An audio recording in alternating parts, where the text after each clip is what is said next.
가까이 할수록 불행해지는 사람. 당신은 혹시 이런 경험이 있나요? 만날 때마다 기운이 빠지는 사람. 함께 있으면 자꾸 자신이 작아지는 느낌. 그 사람과 헤어지고 나면 왜인지 모를 공허함과 동시에 안도감이 찾아오는 이상한 감정. 우리는 살면서 수많은 사람을 만납니다. 그 중에는 만날수록 행복해지는 사람이 있습니다. 하지만 반대로 가까이 할수록 불행해지는 사람도 있습니다. 그들은 처음엔 매력적으로 보입니다. 다정하고 관심이 많고 당신을 필요로 하는 것처럼 보입니다. 하지만 시간이 지날수록 느껴집니다. 뭔가 잘못되었다는 것을. 당신의 에너지가 조금씩 고갈되고 있다는 것을. 오늘 우리는 쇼펜하우어의 철학을 통해 이 질문에 답해보려 합니다. 왜 어떤 사람은 가까이 할수록 우리를 불행하게 만드는가? 그리고 왜 우리는 그들과 쉽게 멀어지지 못하는가? 불행을 나르는 사람들의 특징. 그들은 당신의 기쁨을 견디지 못합니다. 가까이 할수록 불행해지는 사람의 첫 번째 특징. 그것은 당신의 행복을 축하하지 못한다는 것입니다. 당신이 좋은 소식을 전할 때 그들의 눈빛이 변합니다. 축하한다는 말은 하지만 그 말 속에 진심이 없습니다. 오히려 미묘한 질투와 시샘이 느껴집니다. 그래, 좋겠다. 난 아직도 이 모양인데. 그들은 당신의 성공을 자신의 실패로 여깁니다. 당신이 빛날 때 자신이 어두워진다고 믿습니다. 그래서 무의식적으로 당신을 끌어내리려 합니다. 작은 비난, 은근한 무시, 애매한 충고. 내가 그걸 할 수 있을까? 너 원래 그런 거 잘 못하잖아. 이것은 걱정이 아닙니다. 당신의 날개를 자르려는 시도입니다. 그들은 당신을 도구로 여깁니다. 두 번째 특징. 그들에게 당신은 한 명의 온전한 인간이 아닙니다. 필요를 채워주는 도구입니다. 외로울 때 연락하고, 도움이 필요할 때 찾아오고, 자신의 이야기를 들어줄 사람이 필요할 때 당신을 부릅니다. 하지만 당신이 힘들 때는 어떤가요? 그들은 갑자기 바쁩니다. 당신의 고통에는 관심이 없습니다. 대화는 항상 그들 중심입니다. 당신이 무슨 말을 해도 결국 화제는 자신에게로 돌아옵니다. 그래, 나도 그런 적 있어. 그런데 말이야, 나는 그때. 이것은 공감이 아닙니다. 자기중심성의 또 다른 형태일 뿐입니다. 그들은 책임을 지지 않습니다. 세 번째 특징. 문제가 생기면 항상 남의 탓입니다. 환경의 탓, 운의 탓, 당신의 탓. 절대 자신의 잘못을 인정하지 않습니다. 심지어 당신을 이용해놓고도 당신이 충분히 해주지 않았다고 말합니다. 그들과 함께 있으면 당신은 항상 빚진 기분이 듭니다. 충분히 해주지 못한 것 같고, 더 잘해야 할 것 같고, 당신이 부족한 것처럼 느껴집니다. 하지만 진실은 이것입니다. 당신은 결코 그들을 만족시킬 수 없습니다.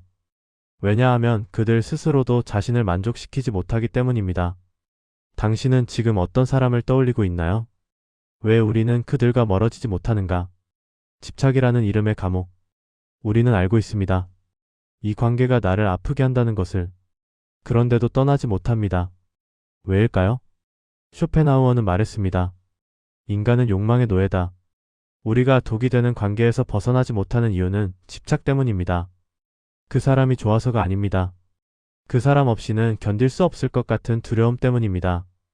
외로움에 대한 두려움. 버림받았다는 느낌에 대한 두려움. 혼자가 되는 것에 대한 공포. 우리는 불행한 관계에 매달립니다. 없는 것보다는 있는 게 낫다고 믿기 때문입니다. 하지만 이것은 착각입니다. 독이 든 물은 갈증을 해소하지 못합니다. 오히려 당신을 더 병들게 할 뿐입니다. 인정받고 싶은 욕구. 우리가 그들과 멀어지지 못하는 또 다른 이유. 그것은 인정받고 싶은 욕구 때문입니다. 내가 더 잘하면 그 사람이 나를 인정해 줄 거야. 내가 충분히 사랑하면 그 사람도 변할 거야. 우리는 그들에게서 인정을 구걸합니다. 마치 그들의 인정이 우리의 가치를 증명하는 것처럼. 하지만 진실은 이것입니다. 당신의 가치는 누군가의 인정으로 결정되지 않습니다. 당신은 이미 충분합니다. 누군가가 당신의 가치를 알아보지 못한다면 그것은 당신의 부족함이 아닙니다. 그들의 시야가 좁을 뿐입니다. 변화에 대한 환상. 우리는 또한 이런 환상을 품습니다. 사람은 변할 수 있어. 물론 변할 수 있습니다. 하지만 변하고 싶어 하지 않는 사람은 변하지 않습니다. 당신이 아무리 노력해도, 아무리 기다려도 당신의 희생으로는 그들을 변화시킬 수 없습니다. 변화는 오직 본인의 의지에서만 시작됩니다. 당신은 구원자가 아닙니다. 그들의 치유는 그들의 책임입니다. 당신이 할 수 있는 일은 단 하나. 자신을 지키는 것입니다. 지금 이 순간 당신은 무엇을 선택하고 있나요? 쇼펜하우어가 말하는 인간관계의 본질. 고슴도치의 딜레마. 쇼펜하우어는 인간관계를 고슴도치에 비유했습니다. 추운 겨울날 고슴도치들은 따뜻함을 얻기 위해 서로에게 다가갑니다. 하지만 너무 가까이 가면 가시에 찔립니다. 그래서 다시 멀어집니다. 하지만 멀어지면 추위가 밀려옵니다. 다시 가까이 갑니다. 또 찔립니다. 이것이 인간관계의 본질입니다. 우리는 혼자일 수 없지만 함께 있으면 상처받습니다. 중요한 것은 적절한 거리입니다. 서로를 찌르지 않으면서도 따뜻함을 나눌 수 있는 그 거리. 가까이 할수록 불행해지는 사람과의 관계에서 이 거리는 더욱 중요합니다. 어쩌면 그 거리는 당신이 생각하는 것보다 훨씬 멀어야 할지도 모릅니다. 의지와 표상으로서의 세계. 쇼펜하우어는 세상을 의지와 표상으로 설명했습니다. 모든 존재는 맹목적인 의지에 사로잡혀 있습니다. 끊임없이 원하고 갈망하고 욕망합니다. 그리고 이 의지는 결코 충족되지 않습니다. 하나를 얻으면 또 다른 것을 원합니다. 이것이 고통의 근원입니다. 가까이 할수록 불행해지는 사람들은 특히 이 맹목적 의지에 사로잡혀 있습니다. 그들은 끊임없이 무언가를 요구합니다. 관심, 인정, 헌신, 희생. 하지만 당신이 아무리 주어도 그들은 만족하지 못합니다. 왜냐하면 그들의 욕구는 내면의 공허함에서 오기 때문입니다. 당신이 채워줄 수 없는 공허함. 오직 그들 스스로만 채울 수 있는 공허함. 부정의 윤리. 쇼펜하우어의 해법은 무엇이었을까요? 그는 부정의 윤리를 말했습니다. 욕망을 줄이는 것. 집착을 내려놓는 것. 덜 원하면 덜 고통스럽습니다. 이것은 인간관계에도 적용됩니다. 모든 사람을 가까이 두려워하지 마세요. 모든 관계를 지키려 애쓰지 마세요. 때로는 거리를 두는 것이 지혜입니다. 때로는 떠나보내는 것이 사랑입니다. 자신을 향한 사랑입니다. 고독은 뛰어난 정신의 운명이다. 쇼펜하우어의 이 말은 슬픔이 아닙니다. 해방의 선언입니다. 당신은 혼자여도 괜찮습니다. 아니, 때로는 혼자일 때 더 온전합니다. 거리두기의 미학, 내면의 자유. 멀어짐은 상실이 아니다. 우리는 관계의 끝을 두려워합니다. 누군가와 멀어지는 것을 상실로 여깁니다. 하지만 진실은 이것입니다. 당신을 불행하게 만드는 관계에서 벗어나는 것은 상실이 아닙니다. 회복입니다. 거리를 두면 보입니다. 그 관계가 얼마나 당신을 소진시켰는지, 당신이 얼마나 많은 것을 포기했는지, 진짜 당신의 모습이 얼마나 희미해졌는지. 멀어지면 보존됩니다. 당신의 에너지가, 당신의 평화가, 당신의 정체성이. 그들이 없어도 당신은 존재합니다. 아니, 그들이 없을 때 당신은 더 선명하게 존재합니다. 경계는 이기심이 아니다. 많은 사람들이 경계 설정을 이기적이라고 생각합니다. 차갑고 무정한 행동이라고 여깁니다. 하지만 경계는 이기심이 아닙니다. 자기 보호입니다. 당신은 모든 사람을 구할 수 없습니다. 모든 사람을 행복하게 만들 수 없습니다. 당신이 할 수 있는 일은 자신을 지키는 것입니다. 자신의 평화를 지키고, 자신의 에너지를 소중히 여기고, 자신에게 해로운 것을 멀리하는 것. 이것은 당연한 권리입니다.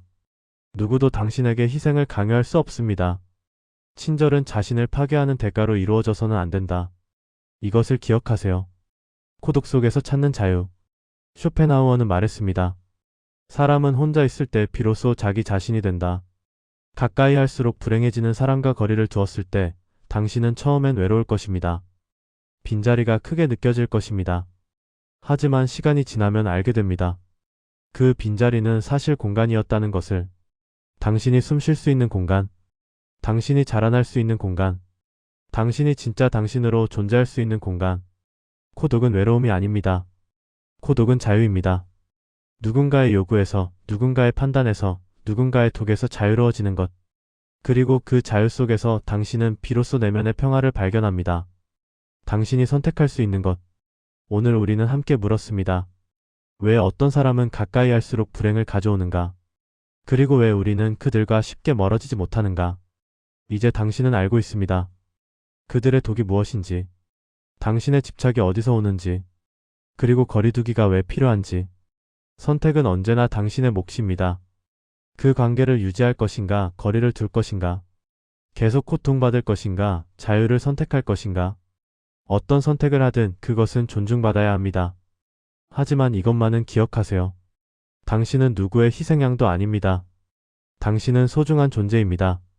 당신의 평화는 지켜질 가치가 있습니다. 쇼펜하우어는 이렇게 말했습니다. 우리가 견딜 수 있는 것은 우리 자신의 존재뿐이다. 다른 모든 것은 고통이다. 하지만 나는 이렇게 덧붙이고 싶습니다. 우리가 진정으로 견딜 수 있는 것은 온전한 자신의 존재입니다. 누군가에게 잠식당하지 않은, 누군가의 독에 물들지 않은 온전히 나로 존재하는 것. 그것이 진정한 평화입니다. 오늘 밤 당신은 어떤 선택을 할 건가요? 거리를 두면 보입니다. 멀어지면 보존됩니다. 그리고 자유로워집니다. 당신의 평화를 지키세요. 당신은 그럴 자격이 있습니다. 인간은 자기 자신 안에서만 평화를 찾을 수 있다. 마이너스 아르투어 쇼펜하우어